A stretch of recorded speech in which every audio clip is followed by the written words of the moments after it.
some people have just gathered the philosophical knowledge and kept it to themselves. The fact is, they don't want to learn more. They don't want to evolve. They're scared of learning new things. Because what they have done is, they have held their beliefs. They have followed some beliefs from someone. I don't know where it comes from. They just followed it blindly without ever questioning what was the meaning behind it and why would you even believe in such a belief. What they did is, they trusted. They These people trust someone greater than them, someone greater than them, that's what they think, and just believe them, because they did all the hard work for you. You don't need to do the thinking part. They did it for you, and all you do is just follow them. Such a nice, such a pleasant experience, right? You don't have to think. So good, satisfying. They don't want to think. They don't want to question. In fact, they follow this 1, 2, 3, 4 people. First of all, I think you can never follow a particular person and agree with everything they say. It's nearly impossible unless you are the same person. You agree with everything they say, that would be crazy. You agree and follow everything they say, that is crazy. So I don't know how these people come to believe and put all their trust in them, these humans supposedly, and never question anything. What they love is just following what they say blindly without ever questioning why they're saying it. And whenever someone tries to argue or challenge their ideas, they want to hold to them. They want to avoid those arguments, because it does those arguments cause them to break their beliefs and actually think, and they don't want that. Let's say you hold some crazy beliefs about God and rules, and you have this dogmas, you have this list of rules that you follow from your parents, from your so-called gurus. You follow them, and you just put all your trust in them, because you don't want to think. So you do that, and whenever someone tries and questions them, these people who are just blindly following their rules, the argument falls apart, because they don't have a valid reason to follow those rules. They have not done the thinking part. And I hate it, and I hate it. I hate it, and I hate having conversations with these people, because no matter what, it's hard to even change their mind.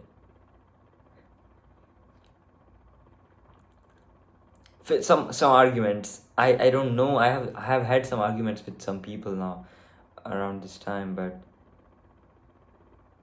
they just refuse to leave their beliefs alone and actually question. And when I question, I'm told to blindly follow what they say, and what they preach me is, don't question and just follow this. There are some things in life that you don't question, you just follow.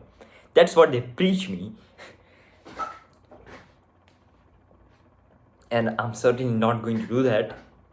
I mean, you can't. That's true, that if you go on questioning everything, you will go crazy. You will indeed go crazy. You can't question everything. You can question what you're curious about. I think there's this intellectual curiosity that you have about certain topics. You might not have in certain areas, but for certain topics you have this, and for that reason you keep on questioning yourselves,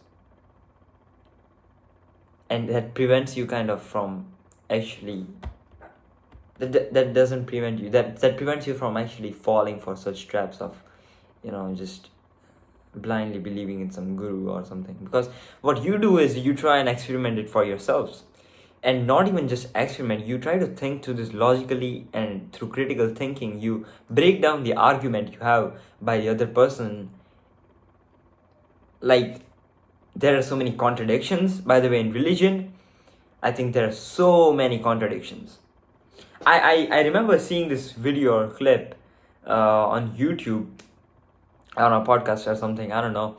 I was basically half asleep when I heard this, but it was, you collect two books. No, you have the scientific books and you have the theology and religious books, religious texts.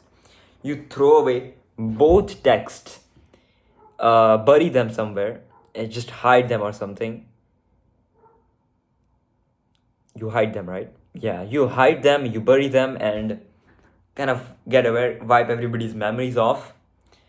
And what's gonna happen is, and what I genuinely believe in this, it's going to happen, like, the scientific text and books are going to come back, same or the other form. Like, it would change, of course, not the equations wouldn't have the same variables in them, but it would change. But more or less, you would get all of that back as humanity progresses. But for religious texts, I don't think you would get them back. You would have, by the way, we already have so many contradictions in our religious texts all across the world. Even in the same religion, there are contradictions, and there are different preachers who have contrasting ideas. But by the way, you would certainly, already the religious texts have contradictions. When they are thrown apart and they're brought back, they would have evolved into some other kind of religion, something complete. You won't be able to recognize this is the same religion. It probably won't. The same religion won't even come back because of the situations, if the reality of the world. You just won't have the same religions. You just won't have the same rules from the same religion. You won't have the same, the teachings, the same values, the same morals. You kind of won't have that. And I even doubt that if we destroy other religions, new religions will form in the same amount which was formed back then when we didn't have science. Because, that back then, religions were formed for, I think, this reason that I have talked about this in the previous video, that people didn't have parents, and to hide this need of the psychological need for a parent, father, mother, communities decided to create religion, and hypothetically thought of as, there's someone out there for us, there's hope, there is and I hate this.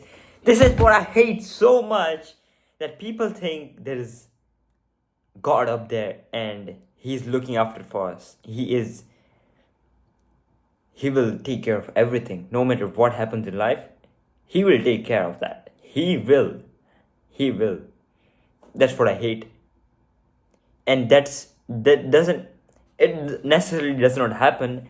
And when I question that to this person who's arguing against me, that why do some people just die and have a whole life which is miserable throughout, they tell me that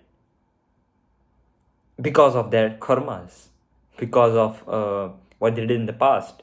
Well, if you follow that argument, then there is no involvement of God in this. If the rules of karma is already set, this system is already set by God, then there is no need for an involvement for God. Your prayers aren't gonna do anything, because you are going to face your karmas, good or bad. I don't know where this idea of prayer or anything comes from, if you're following karma. And if you're not following karma, or there's no this thing of your deeds, you will face your deeds, good or bad, then you can follow the idea of God existing and actively involved in our universe, our earth. I don't think, and this idea that God did this, you pray to God and God help me get this. How do you know that? How do you know God helped you get that when you don't know what was the alternate route if God didn't help, hypothetically. You don't know that. So, what are you comparing your situation against? What are you thinking? When you compare that very crazy situation that this human was saved from, the statistical odds are not that bad. It was bound to happen statistically because think about this. A very crazy situation which was like impossible conceivable to humans, like a crazy person coming from back to life, or coma, or impossible, something said impossible by doctors but then came back. Think about this. Throughout the lifetime of throughout human existence, don't you think throughout all this period, once this particular situation would occur? Man, this is crazy. I think that's it, and wonderful time discussing this theology. I love this, man, and I don't know how I'm gonna blend it with computer science, but it's fun. Bye, guys.